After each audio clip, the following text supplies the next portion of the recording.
Thank you. I think the three gentlemen here have essentially encapsulated what is happening today. But the point that I would like to make is overall from an economic perspective.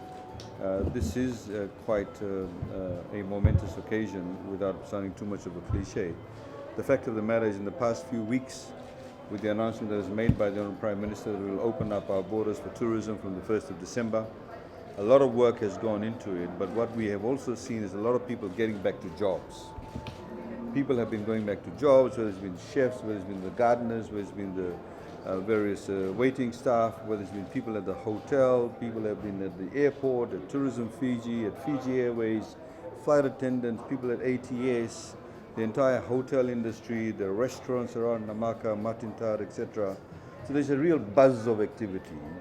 And of course, it has meant a lot of people are getting back to their livelihoods. From an overall economic perspective, it's not just about tourists coming into Fiji. It means that individual lives have actually been affected in a very positive manner. It has given people security, it has given them a source of livelihood, regained their livelihood, and this is obviously what we are focused on as government.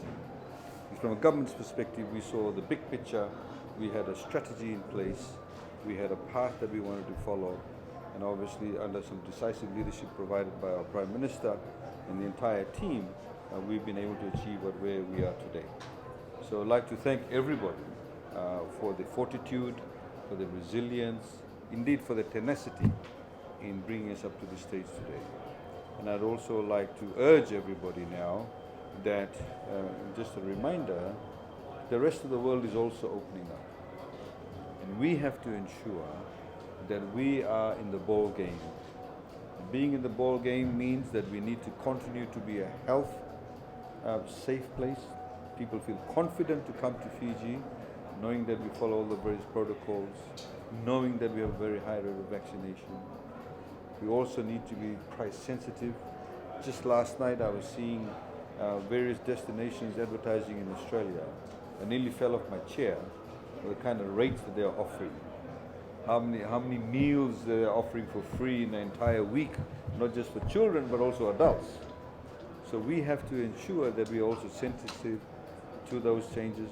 We also have to be aware that our airport needs to be run properly, right from keeping, it may sound very inane to sort of say something like that, but right from making sure our toilets are clean, our entire airport system is clean, our planes are good, they're running well, our flight attendants are performing well, our immigration people are working well, the customs people are working well, the people who provide the bags, the people in the duty-free stores. It's an entire team effort. So that Fijian experience starts the moment they sit on the plane. And that experience must come through in every single step of the way, from them coming into Fiji, getting into Fiji, experiencing Fiji, and then leaving Fiji. You would have also seen that day before yesterday in Parliament, we presented some bills to also ensure that we also become price sensitive in things like in the testing space. If we provide the testing becomes attractive because people will start to measure their trip cost based on how many times they have to do a PCR, what's the cost of the PCR, the rapid test, etc.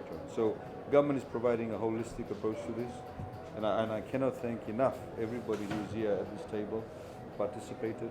We look forward to your support. We'd like to encourage all the Fijians who have gone back to work. Please value this.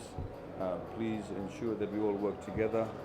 Please tell people who are not yet vaccinated, please get vaccinated, because it is our livelihood and it's our well-being of our country that we're talking about. Thank you very much.